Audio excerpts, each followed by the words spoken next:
K Shailaja ടീച്ചർക്കെതിരെ നടക്കുന്നത് അശ്ലീല cyber ആക്രമണമെന്ന് MV. Govindan master. വടകരയിൽ രാഷ്ട്രീയം പറഞ്ഞ് ജയിക്കാനാവില്ലെന്ന് മനസ്സിലാക്കിയ UDF ആണ് ആക്രമണത്തിന് പിന്നിലെന്നും ഗോവിന്ദൻ മാസ്റ്റർ പറഞ്ഞു.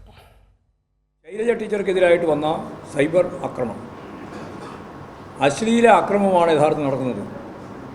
വടകര നിയോജക മണ്ഡലത്തിൽ ഇടതുപക്ഷ ജനാധിപത്യ മുന്നണി സ്ഥാനാർത്ഥി ബഹുദൂരം മുന്നിലാണെന്ന് മനസ്സിലാക്കിയിട്ട് അവസാനം വന്ന UDF സ്ഥാനാർത്ഥിയും അദ്ദേഹത്തിൻ്റെ കൂട്ടാളികളും ചേർന്നാണ്. രാഷ്ട്രീയം പറഞ്ഞിട്ട് യാതൊരു കാര്യമില്ല. നല്ല രാഷ്ട്രീയമുള്ള മണ്ഡലം തന്നെയാണ് വടകര. അതുകൊണ്ട് അശ്ലീലം അടിസ്ഥാനപ്പെടുത്തിയിട്ട് ഒരു വിജയം നേടാൻ സാധിക്കുമെന്നുള്ള തെറ്റായ പ്രതീക്ഷയിലാണ് അവർ ഈ വർക്ക് നടത്തിയിട്ടുള്ളത്.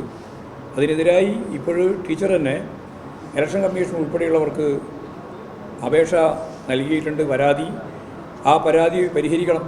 കേട്ടുകേൾവിയില്ലാത്ത രീതിയിലാണ് മോർഫ് ചെയ്ത ശൈലജ ടീച്ചറുടെ ഫോട്ടോ കുടുംബ ഗ്രൂപ്പുകളിലേക്ക് തന്നെ അയച്ചു കൊടുത്തത്. വളരെ അവമാനകരമായ കാര്യമാണ്. അപ്പോൾ അത് സംബന്ധിച്ചുള്ള കൃത്യമായ അന്വേഷണം നടത്തി ആവശ്യമായ നിലപാട് സ്വീകരിക്കണമെന്ന് തന്നെയാണ് ചൂണ്ടിക്കാണിക്കുന്നത്.